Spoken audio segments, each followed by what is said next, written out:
Welcome in, everybody, to Basketball by Association. My name is Arky. That is Joel. Joel, a big hello to you. A big hello. And just to get this out of the way, no, I will not be wearing the hat behind me. Yes, I am in a different location than normal. No, I don't have my basketball jerseys to, kind of soothsay me through this broadcast. But this is just what's got to be done. It's for the love of the game, and I'm in a spot that I normally am not. I amn't in the normal spot. Let me just say that the place that you are eminent and now has much more of a like spring beach vibe with that hat behind you. So I'm digging it. Like when you first popped up, I was like, "Oh, are you on vacation? Why are you doing this podcast?" Spring has sprung, and yes, the upside down roses are like perfectly situated above my head as if to grant me their blessing. Are you a Capulet or a Montague? We'll find out. We'll find out by the end of the broadcast. A little teaser for later, I guess. We will. I would like to first say before we kick off this episode and the number and everything, that this will be a heavy lifting episode for Joel C. Cordes, because last week I got pregnant. No, this last week is the beginning of March Madness, and I get so deep into that, especially with my dirty, filthy, no good gambling. That yes. I have almost I'm glad that's how you ended the sentence. I have almost no room for anything else, despite the fact that the Knicks did get a win this last week. Can I just counterpoint just to show how different you and I are? Whatever. Now we've screwed up the English language, but normally I do watch the NCAA tournament. That's the only time of year that I really will watch college basketball and get into it, and I enjoy the pageantry and the competition. I enjoy the idea of like 64 teams or whatever it is these days, 68, just in their single elimination. And truth be told, I'm also scouting like NBA draft players because I want to know those kids a little bit before they hit the draft. But I'm not a big college basketball fan. This year, just because of circumstance, we've got house construction projects going on, a whole bunch of different things happening, and that's part of why I'm up here and not where I normally am. I have not watched a single minute of college basketball this season. And outside of like other people reminding me that the tournament is going on, maybe it's just because I've been so busy. Like I have not missed it for a single second. And I know that would be anathema to most basketball fans in general, not just whether you're NBA or college. Like March Madness is legit and it's so much fun. I haven't watched a single minute of it this year. And if no one would have told me that it was happening, I would have forgotten it. But I highly enjoy it when I watch it. This is also the first year, probably since my like 6th grade year of life, that I haven't filled out a bracket. So you might want to do an intervention or some sort of seance or something, because I'm not sure what's happening here.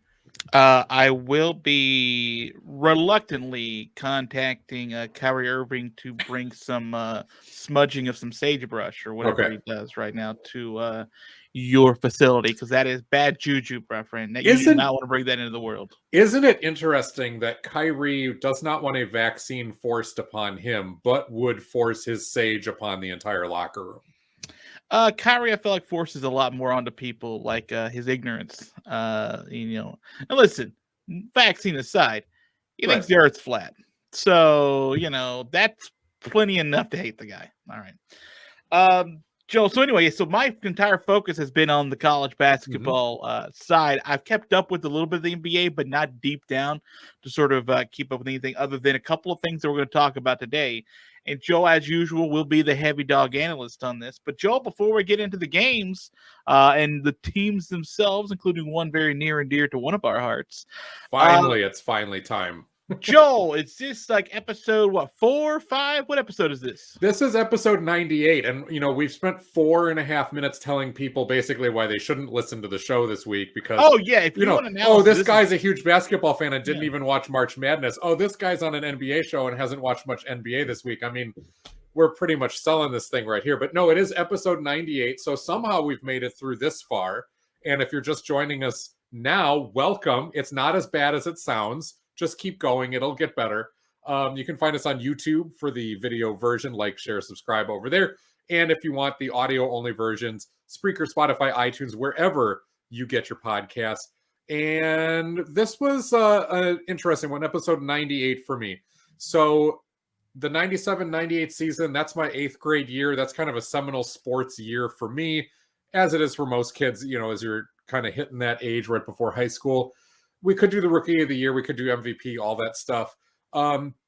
There are actually 4 players, though, in NBA history who have worn number 98, surprisingly enough. One of them is from a team that just keeps showing up like a bad habit, and that's the 1947 Detroit Falcons, who apparently only had players who wore, like, weird numbers.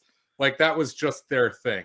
Hamed Haddadi is one, and Arnaldus Kloboka, who is in the league right now with the Charlotte Hornets. But actually, we're going to go with Jason Collins, who was the first openly gay man in the NBA.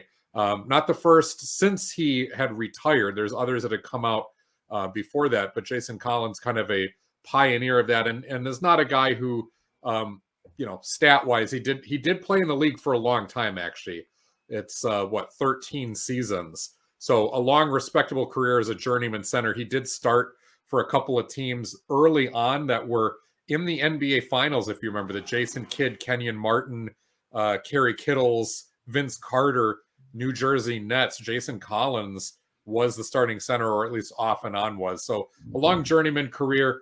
The career numbers are less than just about anybody we've ever given the hallmark for this show. But at the same time, kind of a forerunner and a pioneer of somebody being able to say, hey, this is who I am, take it or leave it. And I'm going to put that out there for the public to see. So congratulations on getting a podcast many days afterward named after you. So, hey, listen, these are the honors some people get. Okay. Jason Collins has been a very well heralded assistant coach in the league, including with the Warriors for quite a while too. We'll put that out there. Okay. All right. There's a different one that was killing like limo drivers, right? That's Jason Williams, also from the New Jersey Nets, and actually one of my favorite players growing up. And when you talk about 97-98 season, I think he was either just ahead of Dennis Rodman or just behind Dennis Rodman in total rebounding, and was a one-time All-Star. It may have been that season. So yes, segue, and yes, I have a Jason Williams, the murderer jersey down amongst the jerseys in the basement, because he was one of my favorite players, and I was really bummed when he manslaughtered a guy. I like using manslaughter as a verb. I appreciate that. It was not murder, so the court said. But yeah. We may quibble later with words, however they like to choose them. Joel, by the way, speaking of the Hornets, which you for like half a second brought up there, did you know how balanced this Charlotte Hornets season has been? I know. I just saw a stat today, because they've been waiting on Gordon Hayward to get back. They're like 3 or 4 games above 500 when he plays, and like 3 or 4 games under 500 when he doesn't play. And it's on the ESPN Power Rankings, and they're like, their season outlook will hinge upon whether Gordon Hayward is ready for the playoffs. I was like, the margin of error you actually just posted does not. I mean, Gordon Hayward's a good player, and yes, they're going to be better with him than without. But I kind of think they are who they are, despite whether he's there or not. So you haven't obviously seen this stat, which I think is cool. So they beat the Mavericks on Saturday, but before they go 36-35. But before that, Reddit user Trakavica,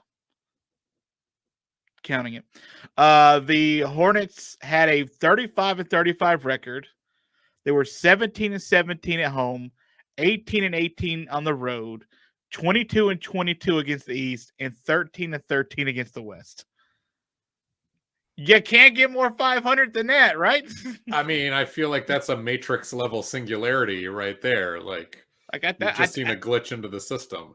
I haven't done the research, but I can't feel like that's happened a ton, right? Like where you've been completely 500 every possible major metric that you pay attention to, home, away, out of conference, in conference, and I'm guessing they weren't 500 against the division at that point, but still, I mean, pretty interesting note for the Hornets, who will probably not be mentioned much in this podcast going forward. Maybe though, We'll find out near the end of this. They're a fun team. And remember, last year they got out to that huge start, and they were like a top 4 or 5 team for quite a while. And youth caught up. I think there was another Gordon Hayward injury, sprinkled in there as well. And they kind of nosedive and wound up last year around. Sorry to steal your thunder. Okay, all right. Well, we won't be talking about them either for the record. Joel C. Cordes, let's start this podcast off 10 minutes in by talking about a team near and dear to your heart. Guess who the hottest team in the NBA is as of publishing? It's your long-forgotten, just now rememberings in the NBA. Got a couple interesting players doing interesting things now, including putting up 1 trillion points this last week. Your Minnesota Timberwolves are the best team over the last 10 to 12 games in the NBA. Joel, how's it feel to be the best? I mean, it's the best record since the All-Star break. They've won 9 out of their last 10, 10 out of their last 11, and I think 12 out of the last 14, and suddenly have come roaring up into the 6th seed as of today. It's the first time, I think, since very, very early in the season when, the records didn't even count. It was so early that they had been a top 6 team. And that's no small feat, considering that Dallas and Denver, the 2 teams they're vying with for either the 5th or the 6th seed, have also been playing very, very well. Minnesota's just been that hot, and it's not even schedule based. They've beat some bad teams along the way. They've beaten plenty of good teams along the way. They did beat Milwaukee the other night very decisively, although there was no Giannis Antetokounmpo, who was a late scratch because of knee soreness. That's okay. They were ready for him. They were prepared for him. He just didn't show up. Yeah, it's not just Karl Anthony Towns who's been putting up a crap ton of points. Like you said, he had 60, and of course, Kyrie then came along the next night and one-upped him earlier this week. But Towns has had a ton of help, and it hasn't just been from Minnesota's de facto big 3. The expected guys, Anthony Edwards, who, should have won Rookie of the Year last year and didn't. LaMelo got it. Edwards continues to develop as a 3-level, 5-level scorer, whatever you want to say. He is able to score from all the levels. And one of the most... all the levels. Name a level, he can score from it. And has been a surprisingly game defender as well. Being able to compete on that and forcing a lot of steals. Once he gets out into that fast break, whether it's him generating it or just finishing it, he's one of the most devastating open court dunkers there is.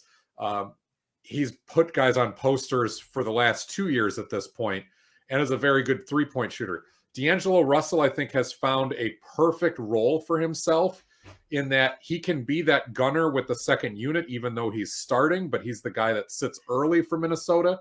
He's going to get the shots that he wants, but there are few players better in the league at running the pick and roll and making that little pocket pass than D'Angelo Russell. The assist numbers have never been super high for him as a point guard, and he is a bit of a gunner. But when he runs that pick and roll with Towns, and when he used to do that at Ohio State, it's one of the reasons that he got drafted as high as he did. His assist numbers in the pick and roll are off the charts, and they were that level with the Lakers. It was with the Nets. It's been that way in Minnesota. And now that he's been mostly healthy for an entire season, same with Towns. The fact that they've been able to insulate around D'Angelo Russell with good defensive players, whether that be Patrick Beverley, who continues to be just an absolute irritant in every sense, both positive and negative of the word, to opponents. And then Jared Vanderbilt, who really has come into his own as like a low-key double-double machine, about 10 points, 10 boards a game, getting out and making steals, about a block and a steal per game, and just energy, which is what they need, especially around Towns and Russell. Anthony's energy is high. Beverly's energy is high. Russell and Towns, both the energy kind of comes and goes a little bit. They pick their spots, and sometimes they're a little bit low revving, and you need those other guys. But one of the other unsung parts of this story, Arky, Shea, is that the Wolves bench has now moved into top spot in the NBA on the season as far as scoring. They're getting like 42 points a game out of that second unit. I was going to mention that I've been thoroughly impressed with, first of all, Vanderbilt's development this season. I've been so pleasantly surprised with what he has turned into this season. And that was my big key. This bench, I was looking at some of the numbers earlier this morning. Dude, man. They're lighting it up. Wow. Right? Okay, so I was just watching a lot of the NCAA tournament, and there are games where, like, the teams are getting, like, 2 points from their bench. And, like, some of them are able to almost win games and win games.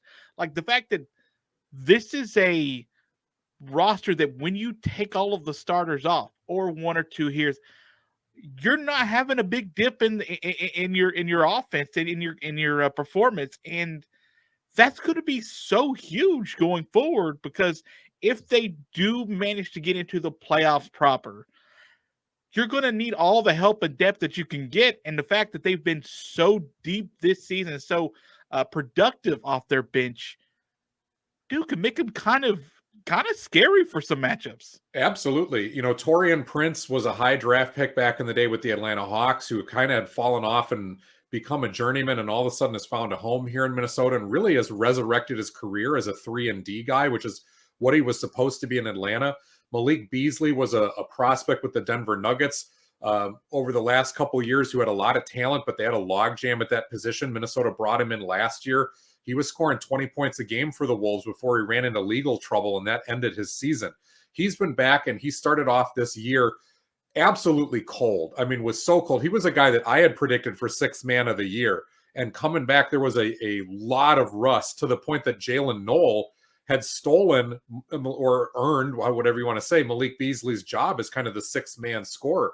Now Beasley has picked it up in the second half of the season, and Beasley is on pace to break. In fact, I think he's actually surpassed it now, Kevin Love's record of most threes in a season for the Timberwolves as a franchise. And Beasley, again, started out the season that cold, didn't even play for some of these games because of injury, and has been that much on fire. And not only is Beasley going to break that record, but Towns is going to break that record, both of them in the single season. Okay, well, let me ask you. Sorry. Yeah. Well, I was just going to say, you've got Knoll as a guy that's been able to score and has earned a spot in the rotation. You have Jaden McDaniels, who's a guy super young. He's rangy. He was the draft pick last year that a lot of Wolves fans were even more excited about than Anthony Edwards, believe it or not, just because of the skill set that McDaniels brought out of Washington. He's a guy who's almost 7 foot, runs the floor very well, block shots, can shoot threes. He is kind of that prototypical modern NBA stretch 4. He's injured right now. Naz Reid is a guy, I believe coming out of LSU, it was very highly touted, but people weren't sure at the NBA level what he would do. He's been in the G League for a couple of years, and now this year and last has become a very credible backup to Karl Anthony Towns, to the point that when Towns has missed games, Reid has stepped in and done just fine, and the Wolves are afraid that Reid is going to get poached to go be a starter on somebody else's team. So this is the perfect confluence of a time where you've got young guys on low contracts who are way outplaying those deals, and they're still cheap enough to keep this talented core together. And so, yes, the core group of Anthony Edwards and Towns and Russell are all young enough that as some of the supporting guys come and go, there's something here to build upon. But this is a really unique moment for this team, where I told you this at the start of the season before they had even played a game. I said, this is going to be the best team, the best Minnesota Timberwolves team since that 2004 unit that went to the Western Conference. I didn't say they were going to win the Western Conference, just that this is the best team since then. And this team, talent-wise, might be the most athletically gifted team in Timberwolves history, which, again, I know it's a sad sack franchise, and that's not saying a whole lot, but it is when you consider that we're talking 35 years at this point. Sure, like, yeah, you can say whatever you want about them, but we're talking 4 decades into the NBA. You've had some players run through that are pretty damn good through their NBA history. So it's not as if you've been, let's say, the Clippers for the majority of your frame, where like no one would ever go there. You've drafted some really good players that have turned out to go other places, and or first start being really good in Minnesota before they went to really good places. There were playoff seasons, before this, and one. Yeah, they were number one seed. They were the number one finals seed. Appearance. Yeah, so like they've been good, and they've had really good players. This isn't just they've also been really, really bad a lot too. Well, unless you're the Clippers, you're they're the only one that hasn't really had good seasons in the NBA. So, until recently. Okay, so let me just we'll be quick on this. We'll go to other topics. Unless you just want to spend the whole time on the Timberwolves. I mean, I would. It's so rare that I get the chance to do this, and they are the team that I do watch on that regular basis, and watch everybody else as well. But obviously, this is my team. So let's say they make the playoffs proper, right? They're not there yet, but I mean they are right now. But it's not confirmed yet. Like things could happen over the next couple of weeks. But do you like their chances to get past a round? Like, I mean, obviously matchup dependent, but based on the roster and how they're playing right now, if they're anywhere near this warm going into the playoffs, you give them a puncher's chance? I give them a puncher's chance in a lot of different matchups. I think ideally they want to get up to the 5th seed so that you get to play the 4. Playing Utah for a series is a little bit less scary. There's so many different variables. Like Phoenix, we just all keep disrespecting. We do. They're the number 1 seed and they keep winning so much, but are they really that good? Are they going to get back to the NBA Finals? They're going to win their 60th game this week. Are they really that proven? So the answer probably is yes, but there's a lot of teams out there who are like, if we'd be in the 8th seed, I guess I'll take my chances against Phoenix. I'm preferring Minnesota to be up in that 6th seed, 5th seed. Like I said, that'd be ideal. Okay, well, let me. Golden State without Steph Curry, or with the diminished Steph Curry, because let's be fair about Steph Curry. As hot as he was, and as good as he was to start the season, like his sharpshooting numbers are way down. Like it's significantly down, like 5 or 6 percentage points, which is not nothing considering the volume that he puts up and what you're expecting regularly from Steph Curry. It's been a decrease, no matter how good you consider that team, and they are good. It's not quite the same Steph Curry as we were used to the last 6, 7, 8 years. And at this point, James Wiseman is so late coming back that there's a large chance he doesn't come back at all. And it's been reported that Steve Kerr said even if he does come back, he probably won't be in the playoff rotation. He's going to be an emergency level guy as they continue to work him back in because he just has not been able to get the knee healthy. So, Golden State could be a little vulnerable. I don't really want to see Memphis in the first round just because they're so tough. They've had Minnesota and Memphis have had some really good games against each other, and you kind of get the sense that these are like 2 of the real up-and-coming teams in that second echelon that are going to be here for a while because of their youth and talent, and that this could be a good rivalry for a while.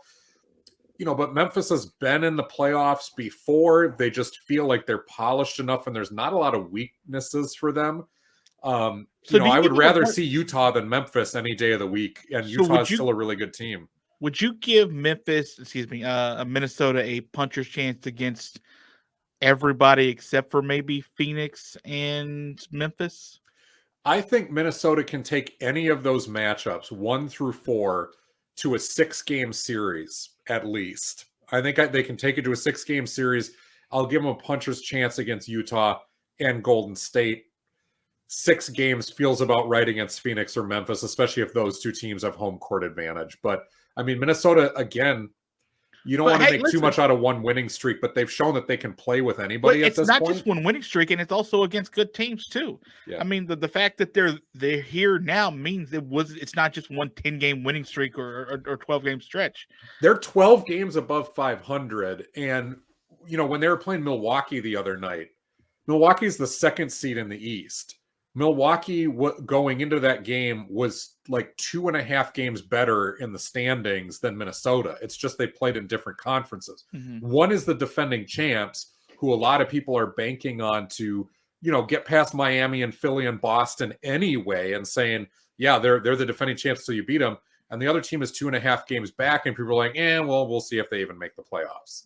We haven't paid attention to them. I'm not saying they're as good as Milwaukee and that sort of thing, but I think they're better than a lot of people understand at this point. Well, we're going to talk about another team that I think in a minute. Well, actually, let's just go ahead and go to them. That people aren't sort of doing as much discussion, considering they're the number 1 team in the East right now. And all the discussion has been either Kyrie and when he's going to be able to come back, the James Harden trade to get to Philadelphia, the defending national champion to a lesser degree, even though, they're the defending world champion Milwaukee Bucks. And Joel, of course, the excitement is always around the Boston Celtics, who are white hot and people want to talk about, and deservedly so. They've been really, really good to get themselves back up. But after all, everyone's issues aside, everyone going through whatever they go to, Miami's gone through stuff too.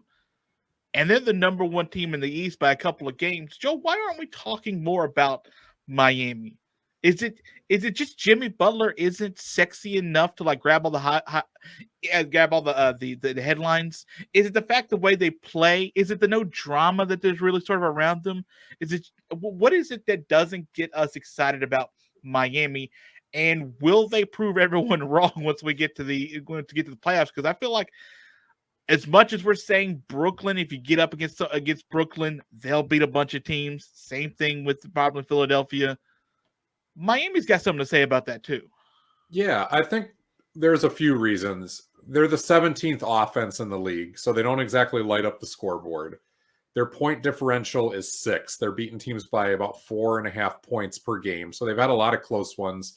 I've seen them win a lot of close games. Butler is never seen as a top-level superstar. Bam Adebayo is not seen in the same light as like Joel Embiid and Towns and, Nikola Jokic. He's seen as like a second-tier center.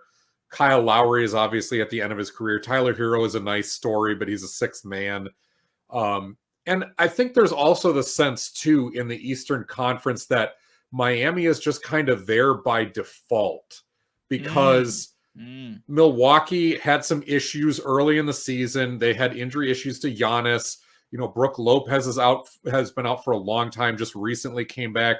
Dante DiVincenzo was out for much of the year and now is gone. They had to bring in Grayson Allen to kind of fill that spot. Drew Holiday's been in and out of the lineup. Philly obviously has had the Ben Simmons saga, and they just got James Harden in. So people didn't really expect them to be a number one seed. Brooklyn was the number one seed for most of the year up to the point that Kevin Durant got hurt. And then they nosedived, and everyone's like, yeah, well, Kevin Durant's that good, and they've got the drama going on there with Harden and the Kyrie situation, and look at how good Kevin Durant is. So that just means somebody's got to be first place. So I guess it's Miami because Chicago was really, really good, but they've been shallow, and DeMar DeRozan can only take them so far. And then a shallow Chicago team got hit with key injuries to Alex Caruso and Lonzo Ball and Patrick Williams and all those guys. Boston started out so horrifically that, they've been gangbusters since the All-Star break. And even before that, their win streak is going on longer than Minnesota's did. And they're beating good teams. Yeah, and playing really, really well. But at the same time, they were so in the tank. They were the 10th seed. Yeah. They were the 10th seed earlier in the season. So they've had that hill to climb. Cleveland is in the mix, and everyone's like, yeah, that's a nice story, but we'll see what they actually do. So Miami is just there, and it probably seems less like they've earned it and more kind of like the Phoenix Suns last year, where they went about their business, they took care of it, they did a great job, but nobody really gave them that respect because everyone else seemed to be like having problems around them, and they were good. Miami was good enough to just take advantage of that. I mean, think about it. Miami's probably going to win the East with like 52 wins, right? Yeah. 52, 53 wins.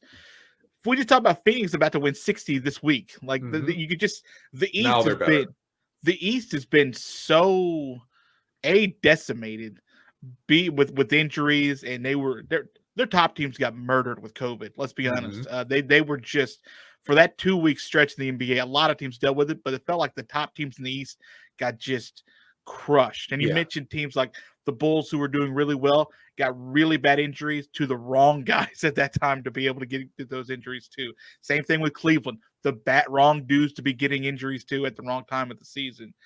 That I could sort of see how Miami just plugs and plays. They didn't have a major lull. They didn't get too high at any point. They just weathered the storm.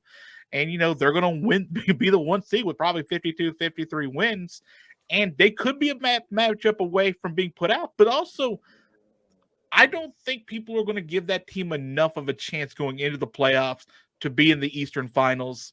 That obviously matchup dependent because of everything we've just been talking about here.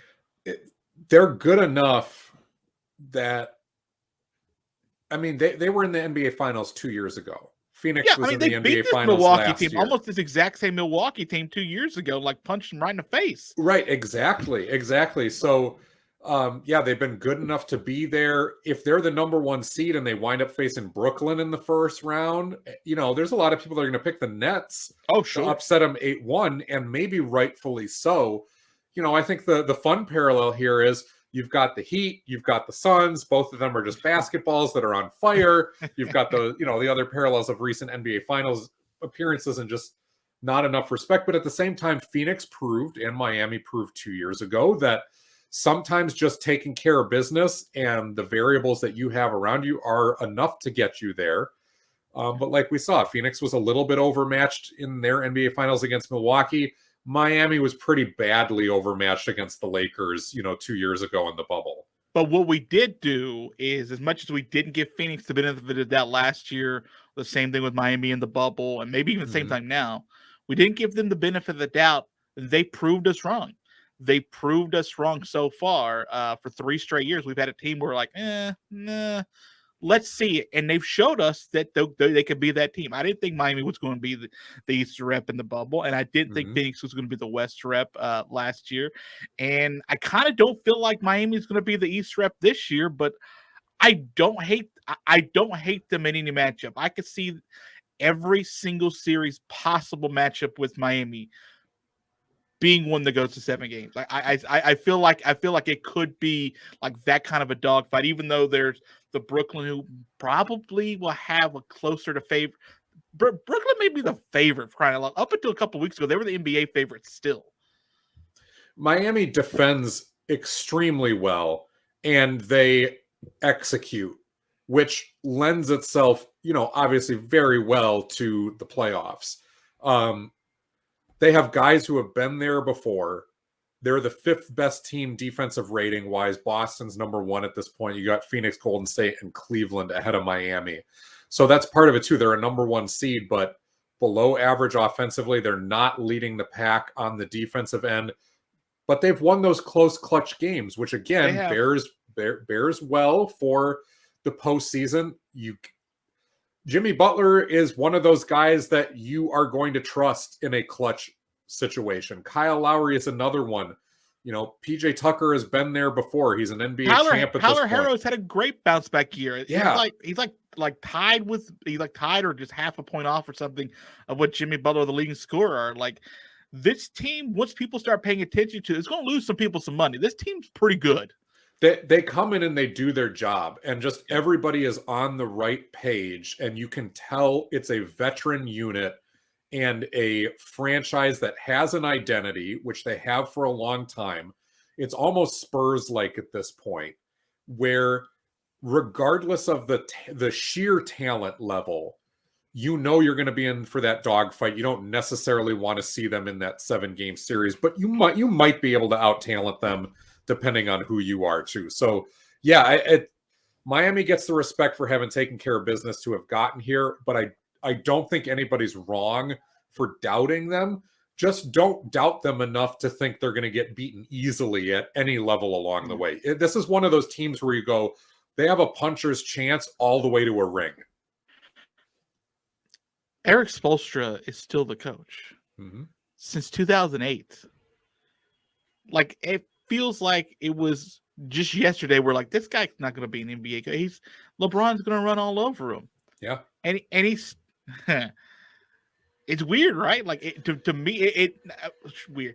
It's wild to sort of see the Erik Spoelstra sort of installation there at Miami, and for it to have worked out the vast majority of his time there. Like, it is, I was watching the Miami Heat broadcast. I think it was against Milwaukee, which was just a phenomenal close game. It was just a couple weeks ago. I think Milwaukee wound up winning it down the stretch. But the Heat broadcasters were talking about the fact that, like, Greg Popovich was just about to break the coaching record at that point, past Don Nelson and, Lenny Wilkins and those guys. And they were trying to figure out, like, who might be the next to even have a shot at breaking that, because you need the longevity. You need the really good teams.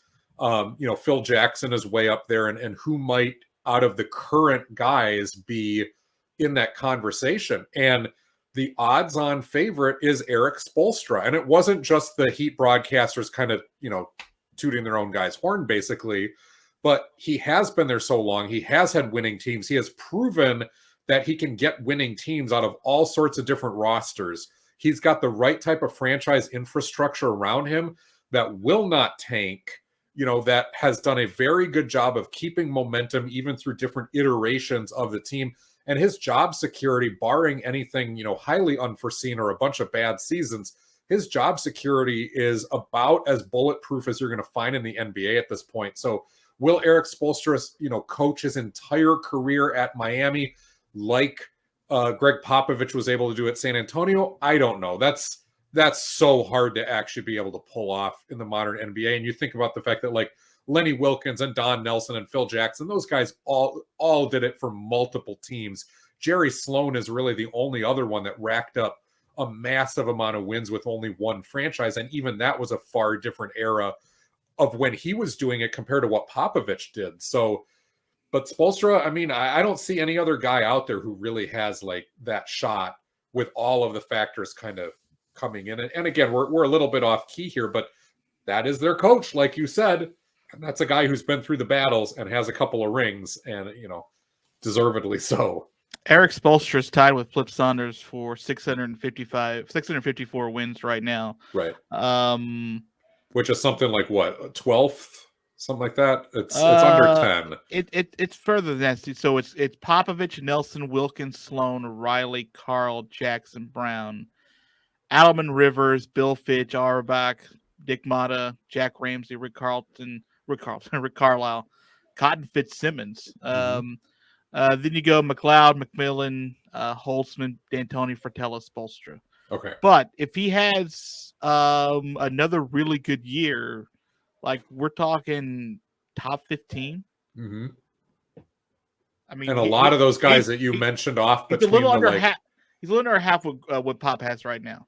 Yeah, and a lot of the guys that you mentioned from like the 5 to 10 spot are really bunched pretty close together. So you have a few good seasons and you can leapfrog pretty quickly up that list. There's a few guys in there like Cotton Fitzsimmons who racked up a ton of wins but didn't actually even coach that long.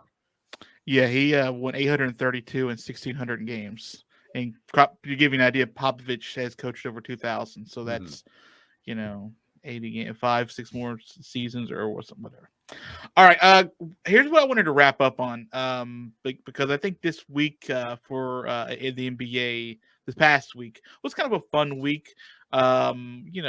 Nice with a few highlights in there, but I think now we're getting to the nitty gritty of it. Like this is knuckle crunchy time from now and for the last 12 games, 15 games away from getting to the playoffs, depending on who you are. So now it's time to start paying attention. Joel, excuse me, I really should put mute, but I don't have enough time. It just sneaks up on me.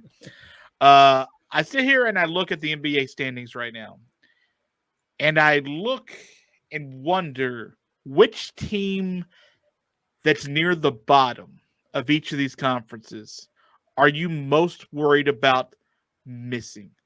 So to give an example, so play-in tournament teams. Play-in tournament teams, unless you can look at someone like Cleveland at 6 in the East, right? They're 6 games out from possibly not finishing, so that's like much more likely than say what's happening in the West. So, for example, Cleveland is number 6 in the East, only half a game behind Chicago. It's 5th at 6 games back. Then it's Toronto, Brooklyn, Charlotte, and Atlanta. My God, I'm still so sad at Atlanta. But who knows? They still could win it all. And then in the West, it's Minnesota. It's 16 games back, your Timberwolves. It's tied with Denver at 16 back. And then the Clippers, Pelicans, and Lakers. So let's start with the East. Who do you think you are most worried about not making it into the play-in, playoffs, and playoffs proper?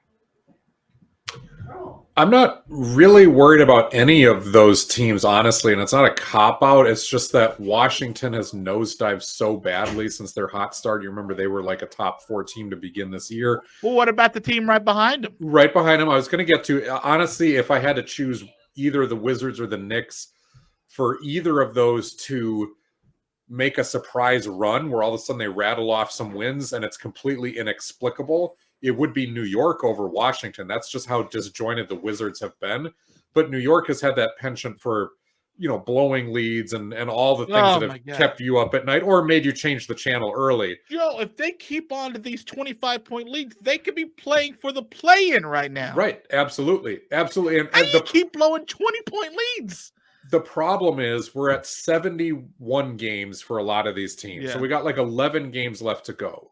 And the Wizards are 4.5 back. The Knicks are 5 back of Atlanta. I just don't see anything outside of a miracle where Atlanta's got to lose a crap ton of games or Charlotte doesn't. So you're talking about a major injury, which we're not wishing on anybody, and Washington or New York suddenly getting their act together in a way that neither team has been able to do since the beginning of the season. Because again, New York wasn't bad to start the season. They were a playoff caliber team. They were hanging in there. We're like, yeah, they don't look as good as last year. The Julius Randle contract, some people are questioning, but the Knicks have a head-to-head with Atlanta coming up tomorrow night. Yeah, they're still where they're supposed to be. So I'm not worried, I guess, for any of the Eastern Conference teams to fall out at this point. Chicago has been 2-8 of their last 10. They're by far the lowest, and they would be a disappointment if they slip into the play-in tournament. I'm kind of worried about that happening just because they've lost that early mojo. They've had so many guys hurt. They're starting to get reinforcements back, but now it's a chemistry thing of trying to reintegrate people. And I just think there was something magical there that you might not be able to recreate on the fly, especially as the games tighten up and people are gearing up for the playoffs. So to answer your question, I would be more concerned about Chicago falling into the play-in tournament than any of the rest of the field falling out completely. Just saying the Knicks could make up 2 games in the next 3 days. That's all. And that's part of why I would give the nod to them as being more likely to do it than Washington. I'm just not going to bet any theoretical money on either team. And then probably lose to Miami the next game. So that's fine. And lose after they led by 27. You do not put that evil on them again because they don't need it. They're going to do it on their own. It really doesn't matter. Like Jimmy Butler could use some rest. So could Bam. So to Tyler Hero. So could Kyle Lowry. The Knicks lead by 35 at the beginning of the fourth, and they scored 2 points in the fourth. So that's you just need to show them, some 1999 playoff stuff. Just show them the old videos of when they were the 8th seed and upset the 1 seed Miami Heat. Just fire them up that way. That's what these guys will remember. There were better days back then. Oh my God. Anyway. So let's then look at the West. The Lakers are in 10th, 27.5 games back, but so are the Pelicans. Mm-hmm. They're 27.5 games back. And the Spurs are 30 games back, 2.5 between the 9th and 10th spot. Pelicans and Lakers are the Spurs. My assumption is, based on your reasoning before, is that it would have to be between Pelicans, Lakers, Spurs for you to feel comfortable. Maybe the Trailblazers, who have nobody on their roster anymore. Yeah, they don't want to win games. The Trailblazers are openly tanking. Not only is Damian Lillard shut down for the season, but then they trade CJ McCollum, they trade Norman Powell and Robert Covington. And as soon as Anthony Simons started just absolutely lighting up the scoreboard in Lillard's place, like he really came into his own, magically Anthony Simons now is shut down, likely for the year. So Portland very clearly does not want to win games. They are not a threat. Running on they were worried about him being exhausted for next year. That's to be What's comical is that the Sacramento Kings traded for Domantas Sabonis and revamped the roster because unlike Portland, they actually do want to win games and get to the play-in tournament. And I was really, really high on them as soon as they made that trade. I loved what I saw out of the first few games. And now all of a sudden they are 2-8 in their last 10. And the Kings are still kinging even with new Kings. They're they're doing what Portland is trying to do. Sacramento's doing it without trying to do that. It's sad. So yeah, we're talking about San Antonio is the only credible threat below them in the 11th seed. I don't understand how New Orleans, as bad as they've been all year, how they're somehow up in the 9 seed. That's just so damning for the Lakers. It really is. I was about to say, it's not bad enough that the Lakers might miss the play-in completely, but the fact that they're battling right now with New Orleans, who legitimately been a disaster a lot. This huge no Zion. Brandon Ingram got overworked early in the year, so he's hurt. There's not a lot of help there. Jackson Hayes has given them some nice minutes. Jonas Valanciunas is there. And again, it's been a double-double machine. And CJ McCollum coming over in trade, like I think that's given them enough juice that they're playing like a 500 team now lately, which 500 in the Western Conference of most years should not be enough to get you in. And yes, I know we have an expanded field here, but the Pelicans are 11 games under 500, and so are the Los Angeles Lakers. And one team, yes, has not had Anthony Davis, but has had one of the best players of all time, who still is pretty good, on the roster, plus multiple MVP winners across their roster. And that team is not the New Orleans Pelicans. We can sit and bash the Lakers all, for Kingdom Come here for how bad and disappointing this team is and the Russell Westbrook conundrum. But everybody has said that. Everybody has gone that route. The fact of the matter is they have been barely passable when Anthony Davis has played, which has not been enough and not very much. And they've been a walking disaster when he has not played. So yeah, I think the Lakers are the ones that are in trouble, because you just have to wonder at what point is the mental toll there on LeBron James and company that they're just checking out and going through the motions. And there's been a lot of footage again of like LeBron not getting back on defense and having bad body language. And Russell Westbrook is under siege with the media every single night and with fans. I mean, Arky, I know you said you didn't watch much of the NBA this week, but it was all over the highlights when the Lakers got creamed by Minnesota in Minneapolis. And the Wolves were just taunting Westbrook the entire time. Oh, yeah. They were taunting the Lakers like the crowd was on Westbrook the entire time. It was nasty. What of your players went and like gave LeBron like a slap on the backside at some point after like a play or something? Yeah. LeBron was just bent over, sort of grabbing the bottom of his shorts at his knees, and but it was a former teammate of his. Who was it? Who was that? That's the clip I did see where like, someone was like, if someone did this to MJ, he would have lost it. Kind of thing. It's always a Michael Jordan. Well, Russell is a former teammate, and it might have been him. I think that's it. I think it would have been Russell. Yeah, they came over and was sort of like taunting and jawing, and they sort of like gave him like a little slap on the backside, like there you go. And like it, I sort of saw the score, and it was like way out of hand. I was like, oh yeah, they were running him out of the gym almost straight from the second quarter. Let me hypothesize this also. Like, there is a lot of obviously physical problems with this team as far as matching up and injuries too, and just age. But mentally, to try to get this team this whole season, which has been a 500 team at best this whole season, to have them try and not miss the play-in tournaments, like there's much more pressure on them than say like Herb Jones and the Pelicans, who right now are just playing to play. And by the way, the Lakers have the Pelicans twice during these last 11 games. No. Oh no. That could, be bad news. It could be bad news. Like I can't just expect LA to figure it out over the last 10, 11 games of the season. Maybe they do to get to the play-in, but mentally, just to not be a complete shell shock show for this team that won the title 2 years ago, to be like the pressure's on them much more than sort of anybody else.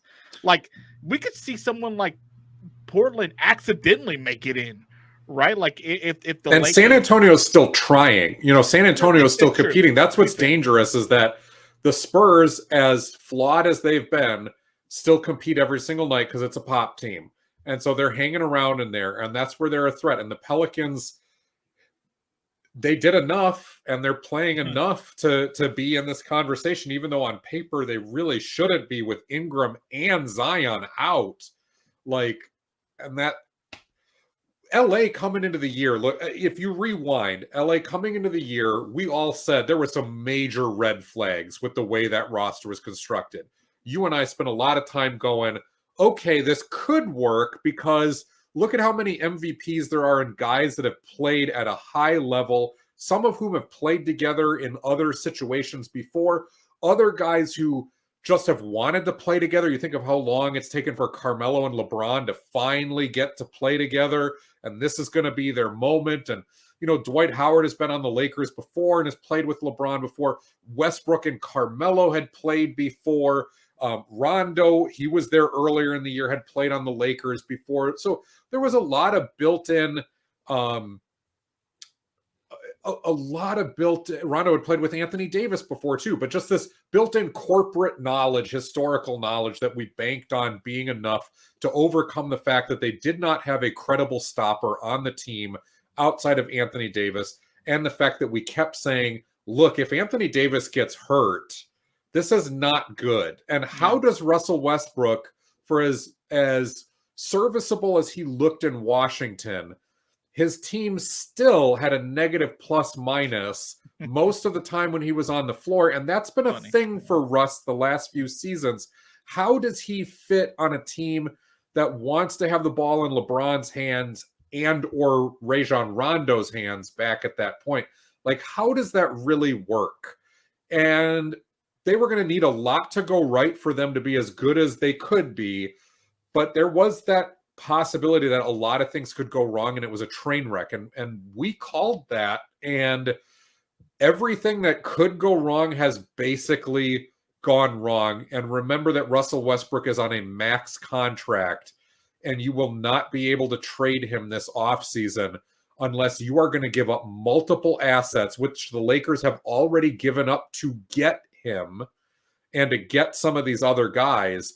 You are not going to be able to foist him on another team with multiple years left on a max deal. For them to eat that contract, he's going to have to go back to Oklahoma City or Houston or somewhere like that. And you're going to have to give up draft picks to do it. And what young team wants a guy who is as prickly as Russell Westbrook, and a guy who is dead set every time that somebody questions his in-game decision, just wants to talk about how good he's been in the past? Well, I've scored 25,000 points. Well, I'm a former MVP. Look, that confidence is good for you, Russ, as far as like going to bed at night and being able to wake up the next day and go to work and believe in yourself. I get that. You shouldn't take that away. Remember last week I praised Russell Westbrook, but at the same time, that does not help you adjust on a game-to-game basis. And you are not adjusting. And this is Allen Iverson's end of career arc, like I said last week, 2.0 all over again. And a young rebuilding team that is going to bring on a guy like this is going to send him home and say, we will pay you to not be here. And that is not the way that a former MVP's career should end. But that's the way this is going to track. I think the Lakers are going to do everything they can to try to trade him this year. They're not going to find somebody with 3 years left on the deal or whatever it is. They're going to have to bring him back next year and get whatever they can get out of him. And then they're going to go back to the well again to try to trade him. And he's going to know that. And the confidence, the camaraderie is shot in a situation like that. Do you think they could find someone if they ate a huge chunk of the contract? Maybe, but there's rules against that part too. You know, there's rules against how much of the deal you can trade. Like the other team's got to absorb a lot, if not most of the deal. No, I understand. It's just if somehow LA could eat some of them, maybe. You know, I mean, that's the only way I would do it. Like, it's like if I'm anywhere near interested, you would have to be trading for another albatross contract or even a couple of them. Yeah, to really eat part of the money, but those other albatross contracts would have to be, you know, for fewer years. And then the other team might go, yeah, if we get a draft pick out of it, that was kind of dead money for us anyway. We're not in a place where that guy was going to be super helpful. We'd rather just get out from under the deal. You might find somebody like that, but remember, John Wall's deal is coming off the books now. So he was one of the only like slam dunk contracts that was out there to make deals like this work, and you already swapped Wall and Westbrook, if you're Houston. You're not bringing Westbrook back unless the Lakers can give you something really enticing, and the Lakers don't have that as a player, and they don't have that as draft picks left either. Yeah, no, I think that's fair.